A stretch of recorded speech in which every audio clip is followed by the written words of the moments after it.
大家好，我係 Vivian 肥肥人。我最近出咗首新歌叫做《超時空灰姑娘》Cinderella。首新歌我籌備咗都有3至4個月。因為咧今次新城勁爆嘅記者會咧，我都係前2日先收到通知嘅啫。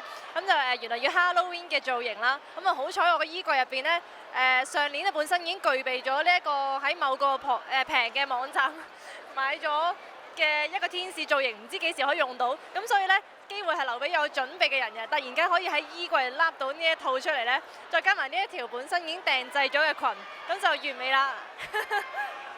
萬聖節我會留喺屋企陪屋企人，因為對我嚟講所有節日都係一樣係可以休息嘅，咁所以能夠陪屋企人嘅時候就花時間。